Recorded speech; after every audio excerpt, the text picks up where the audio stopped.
I'm here today with Tomi from Amorphis to talk about the latest upcoming record, Halo, out February 11th on Atomic Fire. How's everything going with you? All good here. Thanks for asking, man. And really looking forward to release the latest album. It's gonna take a couple weeks, but it's gonna be closer. So let me ask you this. I know this album is part of a much larger picture of a trilogy, if you will, but how much of this record to you feels like a complete progression from what you guys did on Queen of Time, and how much of this record stands as its own album? Well, I think the trilogy name comes from that this is the third album that we worked with the same team, with Jens Bogren and stuff like that. So if you are thinking about the lyrics or music itself, I think there is not like a trilogy or like a story or big picture. It's more like because of the teamwork, and so I think it stands itself pretty well. I mean, in the Halo album, it's nothing totally new, nothing that we haven't done before. I might think this might be a little bit heavier than the previous album, but still, I think this sounds like Amorphis, and it's if you are into Amorphis, I think you're gonna love this one. Is it difficult for you guys to continue to grow as a band and experiment with new sounds, with new ideas, but at the same time keep all the things that brought you to this point still part of the picture of what the band sound is all about? Well, I don't know what you mean about saying growing. Do you mean like having bigger Well, audience or artistical? I'm talking from more an artistical sense, because I don't. You guys are not a band that releases the same album twice. Yeah. Do you know what I mean? So it's when I listen to this record, Halo, it's not Queen of Time. It doesn't sound like anything that you guys have released before. So you're always able to, with every single record, give us a different face or a different side of Amorphis, but still Amorphis, like you said earlier, still Amorphis. So is that a balance that it's easy to achieve for you guys by now, or is something that it's in the back of your mind always conscious that you have to keep the DNA of the band alive and well, but at the same time, as a band and as individuals, you guys are going to grow? I think the only goal of what we are trying to do is to release a good quality music, and I'm really glad if you think this Halo album it's something totally new. I think we have the same elements there that we had with the previous albums, like lots of melodies here and there. And when we started to do the album, we didn't have any main idea. I think the guys who composed the music pretty much did the things in the same way that they've been doing for 10 years or something.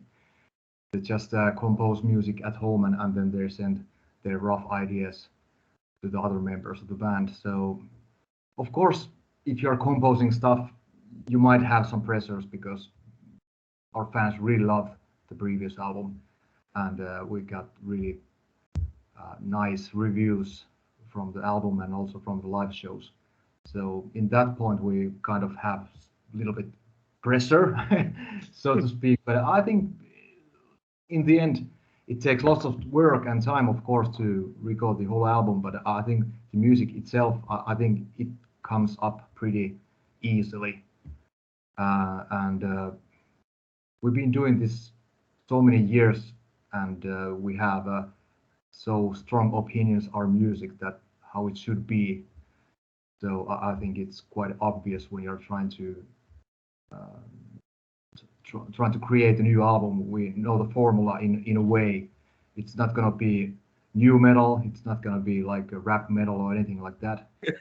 It's gonna be melodic, death metal is progressive, hybrid. I don't know what it is, but I think you can hear our sound. You can hear the melodies and the sound that we are creating together. It's pure Amorphis, and that's something you cannot buy from the shop. I always feel when I listen to you guys, to a new record, an old record, that there's always opportunities that you take as musicians to grow and to learn when you come into a new record. Did this album offer any new challenges for you, or any new difficulties that you hadn't faced before? Well, I had to struggle with rhythms on this album. There are really difficult rhythms in some parts of the songs. That was a big challenge. It wasn't a new thing, but it is it takes more time to arrange lyrics and the melodies if the rhythm structure is complicated. And this time I recorded just maybe, was it 1 or 2 days with Jens Bucher. He flew over to Finland, but mostly I recorded my stuff in Helsinki with Jonas Olsen, who was a guy who did pre-production for previous albums, and now he, because of this Corona thing, he also had to record my final vocals on the album, and that was kind of a new thing. And actually it was pretty nice because it's easier to record things here in Finland. You don't have to travel, and after a studio day you can go home and do something to relax, go outside and maybe do some workout and stuff, and it's easier to start the next day. But I don't know if there was any main differences. I think I felt, because of the fact I didn't have to travel to Sweden, I think I was a little bit more relaxed, and maybe you can hear it from the album. And I must say that I have to work with this album more than ever in Amorphis albums. I don't remember how many days it took, but maybe 30, 40 days or something. So it was a big work for me. So this was the most demanding record that you've encountered? Yeah, so to speak, because I don't know why it took so long. I remember when we started to do pre-production with Jonas in Helsinki, I think I was a little bit sick. I had a flu or something, and of course this Corona thing, I was a little bit nervous. Do I have the virus? And we haven't played shows, and we didn't practice that much as a band before we started to record things, and I was kind of searching myself as a singer, because my voice was a little bit not lost, but I had to find it again because I didn't have the routine. And after a couple of days it started to work, and it felt easier, but I must admit that the beginning was kind of horrifying, so to speak. At least you were home, like you said, you didn't have to travel, so that allows you to unwind a little bit better and give a little bit more of yourself into the whole process. Yeah. I have to talk to you about the journey of this album, and I want to get your feedback on it, but I also want to share my point of view just to see if I got this record, or at least if we have the same viewpoint on it. When I listened to this album, I felt like this record was constructed with a sense of growth. And what I mean by that is that you learn a little bit from each and every single song, and you take the lessons that you've learned with every single track and you move them on to the next track. So the album has this perfect sense of progression, but not just a journey that moves flat, the journey that moves upwards. Like there's something more and bigger, like you're taking steps upwards as you're walking throughout this record until you reach that climatic last song that you guys have, that duet at the end of the record. Do you see the journey of this album as a progression upwards as well, or is the journey for you a little bit different? Well, I must admit that I haven't seen the album that way, and that's really nice point of view. And actually, Jens Bogren always wants to have the structure for the album. He has the last word for that, and that's great to have like an outside opinion about the whole album. And of course, he's trying to build some kind of drama to the music, and it's really important to have a good song structure for the album. But I think he did a good work if you if you understand album that way, and that's a great opinion. Thank you. Is there something from a sound wise? I've seen the press releases, and I've seen people saying that people from within the band saying that this is perhaps a heavier album, a more progressive album. Is there something that stands out to you from a overall sound experience that this record has that makes perhaps Halo unique? Well, I think this is more guitar-oriented album. The guitars are on front more than with previous albums, and maybe keyboards are a little bit down or in the back, and that's nice. I don't know if Santeri Kalli, our keyboard player, I don't know if he shares the opinion about that. But yeah, that's the truth. That's how I see it, and I think might get like stronger emotions because of that. The guitars are on top, and it's really nice to hear the guitar riffs, and it's nice to hear Tomi Koivusaari's rhythm guitars, and it's really clear in that way, and there are not that many orchestration parts, so this is more that we are sounding on stage also, and of course there are some cool layers here and there like percussions, drums, and all kinds of stuff, church organs, cool spices here and there, but in some point I think this is more simple sound wise, not in song or music wise, but the sound is a little bit more simple in this one. It's funny you say that because I felt the same way listening to the album. I felt like it was a more guitar-driven sounding record. The keyboards, the interesting thing about the keyboards for me is that they play an important role still in the sound. They still help create the atmosphere and drive some of the melodies, but they're not slapping you in the face every 5 seconds to let you know that they're there. So they're more of a layer versus being one of the driving elements of the overall sound. At least that's the perception that I got listening to the record. Yeah, I guess Santeri could be a little bit frustrated because I know that he did lots of work and recorded shitloads of stuff in church, and you know, but when there is a producer, he has always the last word, and it's, you know, you have to kill your darlings with every record, and I think Santeri had to kill lots of darlings with this album. It is what it is. At the end of the day, you guys have to do what's best for the songs and what's best for the record.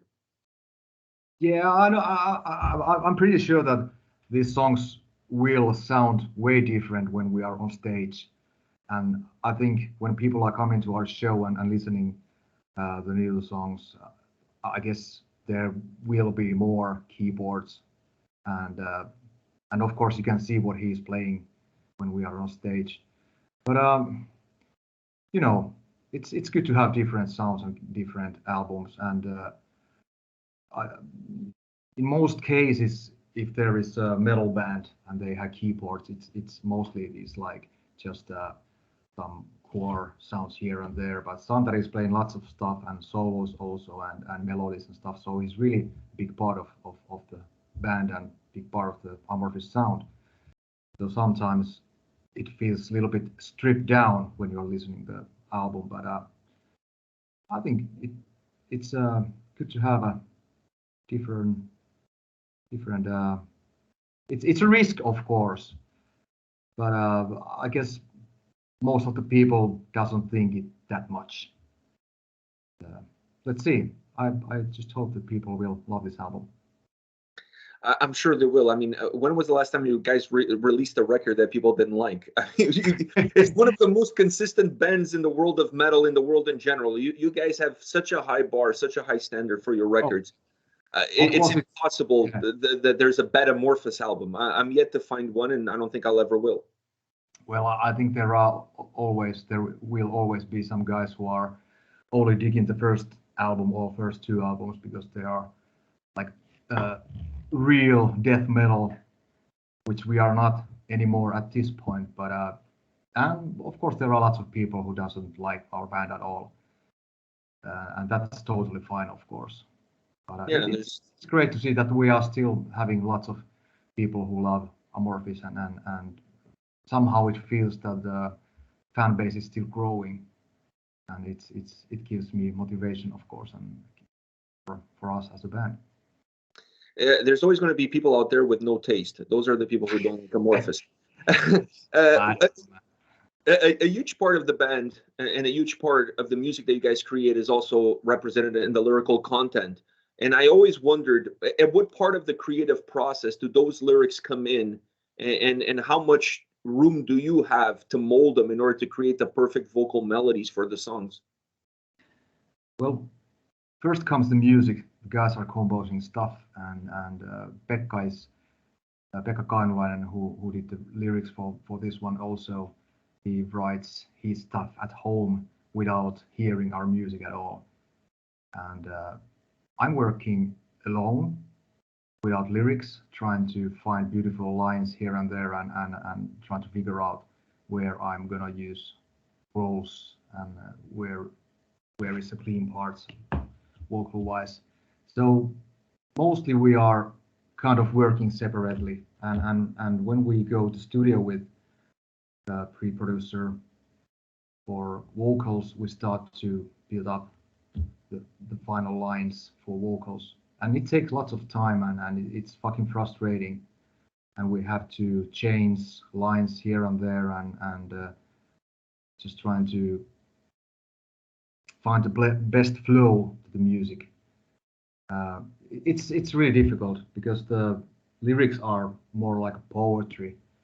Sometimes they are quite difficult lines, but somehow mostly it feels now quite comfortable and natural, but it wasn't the case when we started to do it a year ago or something. What side of your vocal range was a little bit more demanding on this record? I don't know. There's lots of growls, so in that case, it's a little bit more demanding. But I'm not singing any higher notes on this one.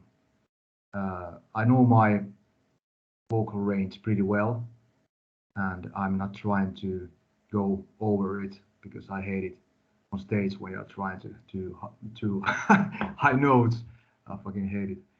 So I'm trying to be really careful with high notes, and but I think maybe because of the fact that I was a little bit more relaxed, I think that's the reason why the high notes maybe be a little bit more.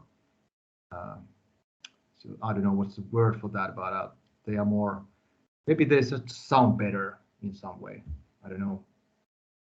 Was there a song that stands out for you in terms of being a little bit more demanding, a little bit more difficult, that you're happy that's on the record, but you're like, guys, let's not put this on the set list? Well, there are lots of songs on this album, and it's of course a fact that we are not going to play all the songs, and I hope we are not playing the most complicated songs, because I think I'm gonna fucking miss the rhythm in some parts if we are playing it on stage. Let's see. I would like to play the whole album in some special show, but to be honest, I don't know how it will be done. So far, we don't have any plans to do it, and in some way, I hope that we are not going to do it. But we have done it a couple times with previous albums, and that's kind of horrible feeling that you know you have to play the whole album, and you know that there are some really hard parts, not only for me but for the whole band. But on the other hand, it's like a big adventure, and it's like living on the edge when you're trying to play the whole album. And let's see if it happens. My Name is Night is an incredible track, incredible duet that finishes off the album.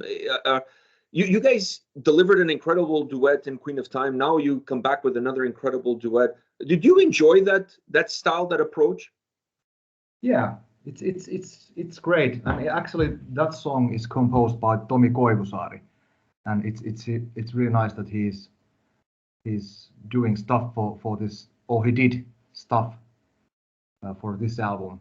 It's really different song comparing to the other songs on this this album, and somehow it reminds me a little bit like a soundtracks from maybe some video game or from some movie. It's really powerful, and I think when we put these female vocals there, it really gives more emotions and more power for this song. And I think Petronella Netterman, who sung the duet with me, she did great job, and the song is beautiful. And one thing that I also like about the song is that when I first read the lyrics, I thought the hero on this song is male, of course, because there are swords and stuff like that. And it's really nice that Petronella is a hero also in this song. So if there are like a warrior or some kind of legendary person, it could be she or he, and that's really nice thing. There was some more female vocals spread out. I think that there's a couple of tracks where we get a little bit of a female voice coming in. Who did those vocals? Was it her as well? No, actually Noah Grumman. She did lots of stuff also. A lady from Israel. So there are Petronella and Noah Grumman, and they are both singing. Yeah, I thought was really nice. It added a really nice flavor and a really nice touch. And another thing that added a nice flavor and nice touch is you guys used also some choirs. How does that help you as a vocalist when you have those other vocalists coming in or adding a little bit of choirs here and there in a few of the songs? Well, it's always surprised me because Jens is doing these kind of things alone, and you never know what to expect. Usually he just says that I have one idea here and I have one idea there, and we are like okay. And when we get the final album, we are like okay. Okay, so most of the ideas are something that he doesn't tell beforehand. He really likes to work alone and like keep the secrets and surprise us. And because when I was doing my stuff, I didn't have any choirs or female vocals anywhere. I just did my stuff alone. I was just trying to figure out what will the final albums sound like. And when I first heard this whole album, I was like totally satisfied. Everything. It's nice work from Jens again. It must be a surprise though. You recorded one thing and then you press play when you get the final, and it's like, wow, that wasn't there before. Yeah, yeah, because I heard the first time. I heard first time the whole album in a pre-listening session in studio with media, and of course I heard some rough mixes and stuff, but there wasn't all the layers at that point. So it was wonderful moment again to hear the whole album with some strangers or some media persons and with professional amplifiers and speakers, and everyone was really quiet, like sitting in a movie theater. And it's great to have a possibility to really put all your feelings and your senses to the album. It's great to do it once, like really enjoy the whole album, because nowadays life is so fucking fast or something, and you don't have time, or I don't know why I don't listen to music that much. But it's great that when you have this pre-listening session, you really have to concentrate and really try to understand what this album is about. This is an album that for me feels really like an album. I'm not saying that it hasn't been there before, But when I look at Queen of Time, for example, I could take certain songs out of the context of the record and really enjoy those songs. I can still do that with Halo, but I feel like Halo is an album that for you to get 100% of the quality that this album offers, you got to sit from beginning all the way to the end. The whole album works as one single piece. That's a good sign. And actually, we had a plan to have 11 songs on the album, but I guess now there is only 10, right? Am I right? Yeah. So maybe it was a good choice to stick it with 10. And if it's too long, it might be too much for some people. And I'm really happy that if you think that this is the album you can really listen from the beginning. Yeah, I mean, because when you listen to certain songs just on their own, they're good. But when you listen to the song in the context of the album, the song sounds a lot better because you take a little bit of the energy of the previous track into the next song, and then you take the energy of that song into the next song. So there's a little bit more, it's almost like watching a movie. There's a buildup of the characters, there's a buildup of everything around you. So I feel like when you look at Queen of Time and you look at Halo, Halo is a more complete record. Okay, that's great to hear. And of course you have to do it many times, like, I don't know, 5-6 times. You have to listen to the whole album, and then you start to understand it and even remember what is the next song. And in that case, I think the album sounds as it was shorter in a way, because when you are listening the first time, it feels like, oh no, this is not going to end at all. After like 5-6 listening, it starts to feel like a solid, not easy listening album, but still it's easier to listen to the whole album. Yeah, and I think you guys made an album that, like you said before, because it really drives off of the guitars, it has more of a sense of simplicity to it. And that simplicity helps in the length of the record. The record doesn't overburden the listener because it has a very easy digestive style to it that you could just absorb it and just really move along. It doesn't feel like it's draining you after each and every single song. So it's a perfect combination. That's great. Thank you. One last question for you. North America tour schedule. You guys are going to be on this side of the Atlantic, playing in the next couple of months, right after the release of the album. What can fans expect from that tour as far as Halo is concerned? Do you guys have an idea of how many songs are going to be part of the set? Usually we pick like 4 or 5 songs from the new album. So I think it will be the case with this tour also. And actually, it feels really strange to do tour. And so we haven't talked that much with the guys. And I think somehow I feel that it's not going to happen. But I really hope that it will, because everything is still going forward and we are going there. But I've got so many disappointments during these couple of years. So I'm not that optimistic. But I really hope it will happen, because I talked with guys from Swallow the Sun, and they did one North American tour. Like in December. They were here in December. Yeah. It was a challenge for them, of course, but I guess they played all the shows. They didn't have to cancel anything.